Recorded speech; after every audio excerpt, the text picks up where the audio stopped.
और दोस्तों, welcome to my YouTube channel SS classes.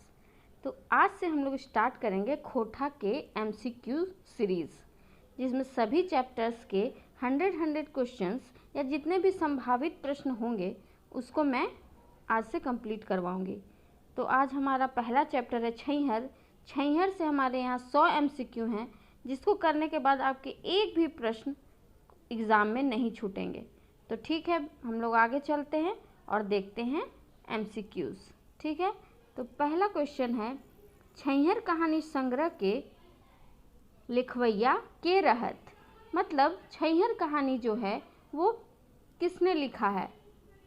तो जैसा कि आप लोग जानते हैं, छैहर कहानी चित्तरंजन महतो चित्रा जी ने लिखा है। उसके बाद हमारा दूसरा प्रश्न है, लिखवैया के उपनाम की रहे। तो जैसा कि हम लोग यहाँ पर देख रहे हैं पहले वाले में कि चित्तरंजन महतो चित्रा, तो उनका नाम है चित्तरंजन महतो और चित्रा जो है वो उनका उपनाम है। तो यहाँ पे आंसर हो जाएगा बी। उसके बाद तीसरा क्वेश्चन है, छैहर कहानी संग्रह के लिखवैया के जन्म कखन भेल रहत। तो जैसा कि मैंने जब आपको शॉर्ट में पढ़ाया था छैहर, तो मैंने बताया था कि चित्तरंजन महतो चित्रा जी का जन्म जितिया पर्व के दिन हुआ था। ठीक है, आगे और भी इनके बारे में जानकारियाँ मिलेगी। तो चौथा क्वेश्चन है, लिखवैया के जन्म बछर की रहे। तो जैसा कि हम लोग जानते हैं कि बछर मतलब होता है वर्ष, तो इसमें पूछ रहा है कि लेखक का जन्म वर्ष क्या था। तो जैसा कि हम लोग जानते हैं, और अगर आप नहीं जानते हैं तो आज से जान लेंगे कि उनका जन्म वर्ष 1946, मतलब इसका आंसर सी होगा। ठीक है, आगे बढ़ते हैं हम लोग। तो पांचवा है, चित्रा जी का जन्म कहाँ भेल रहे। मतलब इसमें पूछ रहा है कि चित्रा जी का जन्म जो है वो कहाँ हुआ था। तो जैसा कि मैंने आपको जब खोटा के सभी लेखकों का परिचय बताया था, तो बताया था कि उनका जन्म लारी रामगढ़ में हुआ था। तो इसका आंसर हो जाएगा सी। ठीक है, उसके बाद है छठा प्रश्न, चित्रा जी के माई के नाम की रहे। तो जैसा कि आप लोग को याद होगा, जब मैंने ट्रिक बताया था सभी लेखकों के माता पिता के नामों का, जब ट्रिक बताया था तो मैंने बताया था कि चित्रा जी के माँ और पिताजी का नाम याद करना आसान है, क्योंकि दोनों में धन है। तो जैसा कि माता का नाम पूछ रहा है तो यहाँ धनिया देवी, और वैसे ही सातवें प्रश्न में क्या पूछ रहा है, उनके बापे का नाम, मतलब पिताजी का नाम, तो हो जाएगा धनीनाथ महतो। ठीक है, अब हम लोग आगे चलते हैं। तो पूछ रहा है, चित्तरंजन जी के महतो बाप की हलय। मतलब उनके पिताजी जो हैं वो क्या करते थे। तो चित्तरंजन महतो जी के जो पिता हैं धनीनाथ महतो, वो एक किसान थे। तो हमारा आंसर क्या हो जाएगा, ए। ठीक है, अब हम लोग 9वें प्रश्न की ओर चलते हैं। 9वें प्रश्न में पूछ रहा है कि छैहर कैसन किताब ला गई। मतलब छैहर जो है वो कैसा किताब है, एक उपन्यास है, एक कहानी संग्रह है, एक निबंध संग्रह है और एक कविता संग्रह है। तो जैसा कि हम लोग जानते हैं छैहर में कितने कहानियों का संग्रह है, 10। तो ये एक कहानी संग्रह है। ठीक है, तो 9वां का आंसर हो जाएगा बी। ठीक है, अब हम लोग आगे चलते हैं 10वें प्रश्न की ओर। तो 10वें प्रश्न में बोला जा रहा है,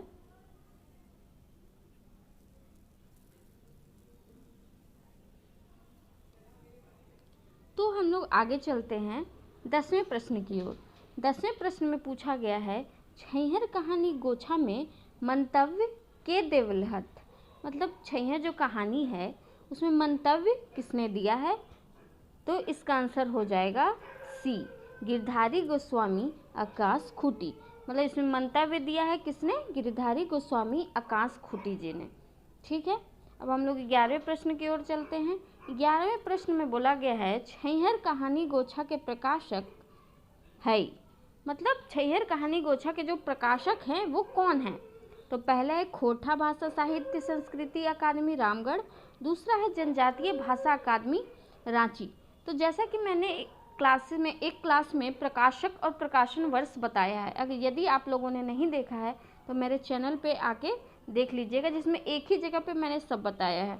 और वहाँ पे मैंने बताया है कि छैहर कहानी के प्रकाशक ये दोनों हैं। ठीक है, अब हम लोग आगे बढ़ते हैं।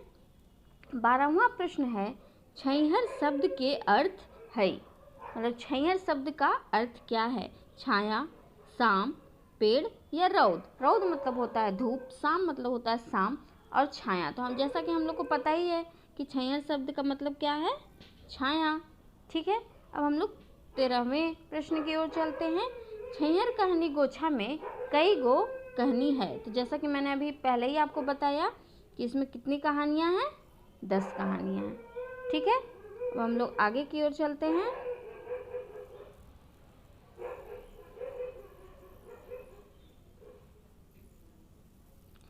हाँ, इसमें 14वें प्रश्न की ओर चलते हैं। 14वें प्रश्न में बोला गया, छैहर कहानी गोछा में एक बात लिखवैया किए रहे।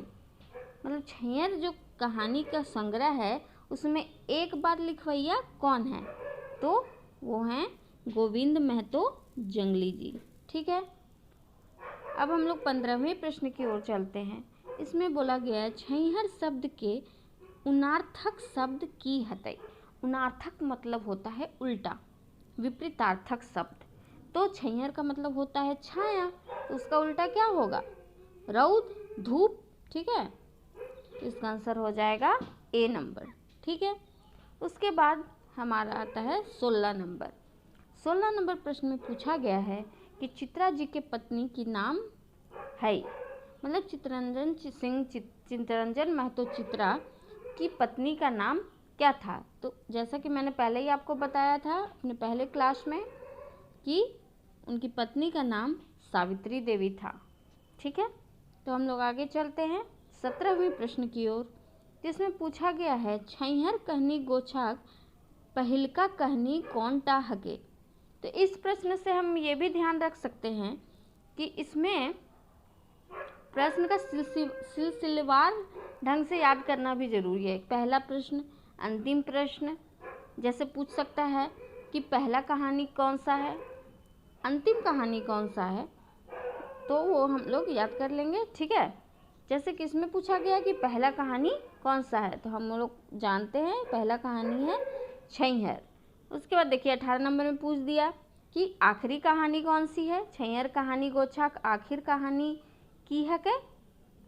ठीक है, तो जैसा कि हम लोग जानते हैं, और अगर नहीं जानते हैं तो आज जान लीजिए, देवता के खाई गेले डाकिन।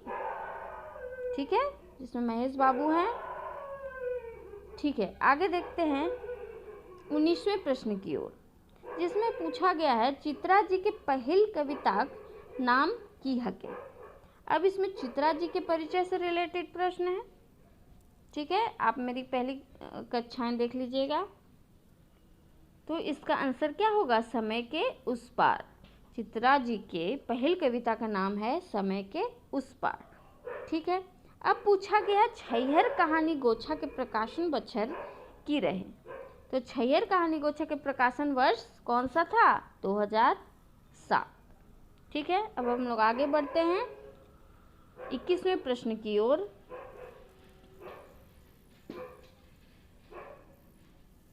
21वां प्रश्न है हमारा, छैहर कहानी के मूल भाव की हके। तो पहला बोला गया, जैसन कर्म वैसन धर्म, मतलब जैसी करनी वैसी भरनी।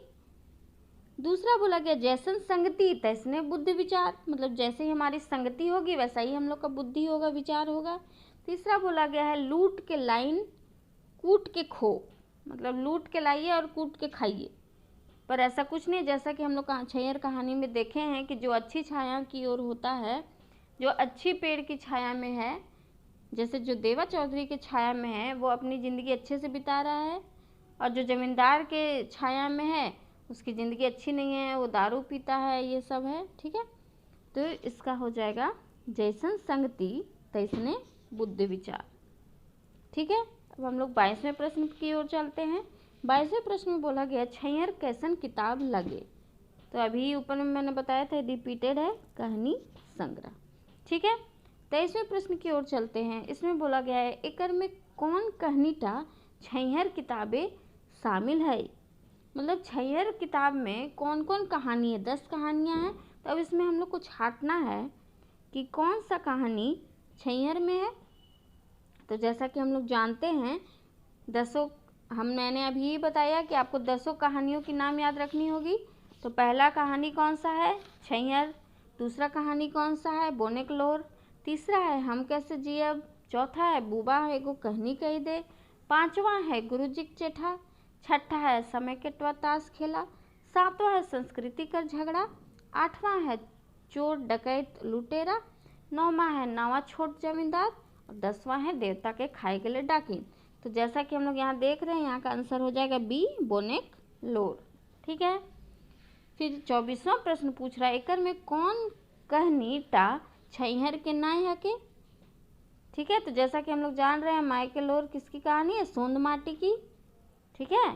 अब हम लोग आगे की ओर चलते हैं 25वें प्रश्न की ओर। 25वां प्रश्न है, कौन कहनी में रोहन मोहन मजूरा लागे। ठीक है। कौन सी कहानी में रोहन और मोहन मजदूरा थे, तो छैहर कहानी में आंसर हो जाएगा सी। 26वां प्रश्न है, रोहन और मोहन कौन कहानिक पात्र लगे। ठीक है। तो रोहन और मोहन कौन सी कहानी का पात्र है, तो हमारे छैहर कहानी का पात्र है। 26 का आंसर हो जाएगा ए। उसके बाद पूछा गया है 27वां प्रश्न में पूछा गया है कि चित्रा जी के पहल कविता का नाम की हलई। तो अभी मैंने आपको पहले ही बताया, समर के उस पार, ये रिपीटर है। ठीक है। अब हम लोग 28वें प्रश्न की ओर चलते हैं। पूछा गया कौन पात्र छैहर में न है, कौन सा पात्र छैहर में नहीं है। तो जैसा मैंने आपको एक बार छैहर का शॉर्ट में बताया था स्टोरी, तो उसमें बताया था कि रोहन उसका पात्र है, मोहन पात्र है सूरज चौधरी और देवा चौधरी और छगन साव, ये 5 पात्र हैं उसमें। तो जैसा कि हम लोग देखें, सोहन उसका पात्र नहीं है। ठीक है। तो 28 का आंसर हो जाएगा डी। 29वां प्रश्न है, छैहर कहानी में कई गो महिला पात्र है। तो जैसा कि मैंने आपको पहले ही बताया था कि छैहर कहानी में एक भी महिला पात्र नहीं है, तो इसका आंसर हो जाएगा डी। ठीक है। 30वां प्रश्न क्या है, 30वां प्रश्न है, रोहन और मोहन लाल केकर घर बनवे लेल मजूरा में काम कर रहल है। इसमें पूछ रहा है कि रोहन और जो मोहन है वो किसका घर बनाने के लिए मजूरा का काम में लगे हुए थे या मजूरा का काम कर रहे थे। तो जैसा कि हम लोग जानते हैं, इसका आंसर होगा सुरजू नारायण। सी नंबर इसका आंसर होगा। सुरजू नारायण जो जमींदार हैं, उनके यहाँ रोहन और मोहन मजूरा का काम कर रहे थे। ठीक है। अब हम लोग चलते हैं 31वें प्रश्न की ओर। छैहर कहानी में केकर छैहर मन के जुड़वे वाला बतवल गेल है। तो जैसा कि कहानी में हम लोग जानते हैं कि जो देवा चौधरी का जो छाया है वो मन को जुड़वाने वाला है, और जो सुरजू नारायण चौधरी का छाया है वो अच्छा नहीं है। तो इसका आंसर हो जाएगा देव नारायण चौधरी। ठीक है। तो जैसा हम लोग से पूछेगा कि कौन सा छाया मन के जुड़वे वाला बतवल गेल है छैहर कहानी में, तो देव नारायण चौधरी का। ठीक है। तो 32वां प्रश्न है हमारा, नवा छात घर माने की होवे है। इसका कहानी में जिक्र है, इसलिए आपसे पूछा गया है इसका अर्थ। नवा छात घर मतलब क्या होता है। तो नवा छात घर मतलब इसमें ए में लिखा हुआ है नया कच्चा मकान, बी में लिखा हुआ है नया पक्का मकान, सी में लिखा गया है ए और बी दोनों, और डी में दिया गया है कोनो न। तो जैसा कि हम लोग जानते हैं, नवा छत घर मतलब होता है नया पक्का का मकान। ठीक है। उसके बाद 33वां प्रश्न है, रोहन और मोहन की लेल रौदे अपन घर आवे रहल है हिले। मतलब रोहन और मोहन किस लिए धूप में अपने घर आ रहे थे। तो पहला ऑप्शन है यहाँ कलवा खाए लेल, दूसरा ऑप्शन है काम सिराए गेल रहे, तीसरा ऑप्शन है ए और बी दोनों, और चौथा ऑप्शन है कोनो नहीं। तो जैसा कि हम लोग कहानी में देखा है कि वो दोनों दोपहर का खाना खाने के लिए आ रहे थे, और दोपहर के खाने को खोठा में कलवा बोलते हैं। ठीक है। तो इसका आंसर हो जाएगा ए। 33 का आंसर हो जाएगा ए, कलवा खाए लेल रौद में अपन घर आवे रहल। ठीक है। उसके बाद हम लोग का है 34वां प्रश्न। 34वां प्रश्न है, रोहन और मोहन रौद से बचे खातिर डहरे की खोजे हले। इसमें पूछ रहा है कि रोहन और मोहन धूप से बचने के लिए डहर मतलब होता है रास्ता, रास्ता में क्या खोज रहे थे, तो क्या खोज रहे थे, तो छैहर खोज रहे थे। इसका आंसर हो जाएगा सी। रोहन और मोहन धूप से बचने के लिए छाया ढूंढ रहे थे। ठीक है, अब आते हैं हम लोग 35वें प्रश्न की ओर। 35वां प्रश्न ये पूछ रहा है कि कलवा खाए लेल घर के आवे हलहत, मतलब कलवा खाने के लिए, दोपहर का खाना खाने के लिए घर से कौन आ रहा था। तो जैसा कि अभी हम लोग ने देखा कि 33वां प्रश्न में कि रोहन और मोहन आ रहे थे, तो इसका आंसर हो जाएगा बी। ठीक है, अब पूछ रहा है 36वां प्रश्न। ये इम्पोर्टेंट है, ये मुझे बहुत ज़्यादा इम्पोर्टेंट लगता है कि सुरजू बाबू काम चल रहल हत, तो सुरजू बाबू का काम कितने दिन से चल रहा था। ठीक है, तो इसका आंसर हो जाएगा 15 से 20 दिन। ठीक है, ये इम्पोर्टेंट है कि सुरजू बाबू का काम कितने दिनों से चल रहा था, तो 15 से 20 दिन से। ठीक है, अब हम लोग देखते हैं 37वां प्रश्न। 37वां प्रश्न पूछ रहा है थोड़के हैं घरे पतवैर तनी तनी फर के आम जामुन कुरंज और खाली स्थान छोटे छोटे मगर झबरल गाछ रहे, मतलब थोड़ी थोड़ी जगह में ही, कभी थोड़ा थोड़ा जगह में आम जामुन करंज और किस चीज़ का पेड़ था, छोटा ही छोटा था पर झबरल था, मतलब उनकी उसमें छाया थी। ठीक है, तो इसका आंसर हो जाएगा महुआ। ठीक है, मतलब आम जामुन करंज और महुआ का पेड़ था। ठीक है, 38वां प्रश्न है रोहन और मोहन दुइयों आपन आपन खाली स्थान उचावरला सुस्ताते सुस्ताते, मतलब रोहन और मोहन दोनों अपना अपना किस चीज़ का बात निकाले। तो पहला पूछा है घरक बात, दूसरा जेनिक बात, तीसरा ससुराल के बात और चौथा कोई नहीं। तो जैसा कि हम लोग जानते हैं कि जब वो लोग छाँव में सुस्ताएं तो अपने अपने घर का बात निकालें। ठीक है, तो आंसर हो जाएगा घरक बात। 29वां प्रश्न है सुरजू नारायण के घर केकर खूबे आना जाना रहल, तो पूछ रहा है कि सुरजू नारायण के घर कौन ज़्यादा आना जाना करता था। तो जब मैंने आपको शॉर्ट में विवरण बताया था, तो मैंने बताया था कि जो रोहन है वो सुरजू नारायण के घर खूब आना जाना करता था, और मोहन कहाँ जाता था, तो देवा चौधरी के यहाँ। ठीक है, उसके बाद है हमारा 40वां प्रश्न, जिसमें पूछ रहा है कि केकर छैहर कहानी में मन जुड़वे वाला बतवल गेल है। ये फिर से रिपीटेड प्रश्न है, जिसका आंसर क्या हो जाएगा, तो 40वां जैसे मैंने बोला रिपीटेड प्रश्न है, तो अच्छा है आपका रिवीजन होते जा रहा है। तो 40 का आंसर क्या हो जाएगा, क्या पूछा गया है, केकर छैहर कहानी में मन जुड़वे वाला बतवल गेल है, तो मैंने पहले ही बताया है देवा चौधरी। ठीक है, 41वां प्रश्न है छैहर कहानी में सीधा साधा व्यक्ति के हले, मतलब छैहर कहानी में सीधा साधा व्यक्ति कौन था, तो हमने पता है वो कौन था, देवा चौधरी। ठीक है, अब हम लोग आगे बढ़ते हैं 42वें प्रश्न की ओर। तो 42वां प्रश्न है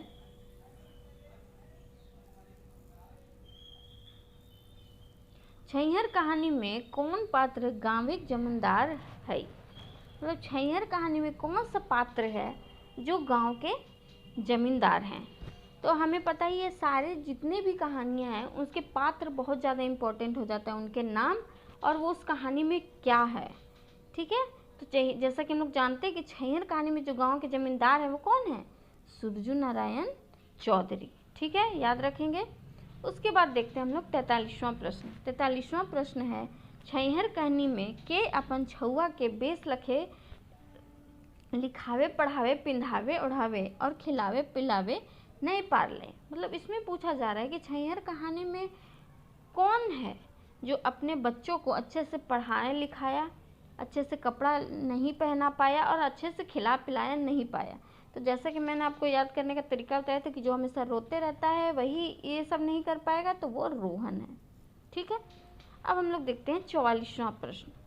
44वां प्रश्न है छैहर कहानी में के कहले हमर किस्मते एहे लिखल रहे हम परिवार के एहे लेखे मेहनत मजदूरी करी के दिन बितावे हेलक और एहे तरी मोरी मिट्टी के माटी में मिली जाए है तक। इसमें पूछा गया कि किसने कहा है कि मेरा किस्मते में यही लिखा हुआ है कि मेरा परिवार इसी तरह से मजदूरी करके खाएगा और इसी तरह माटी में मिल जाएगा।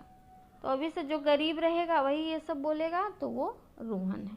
ठीक है, अब ये है इम्पोर्टेंट क्वेश्चन। क्या क्वेश्चन?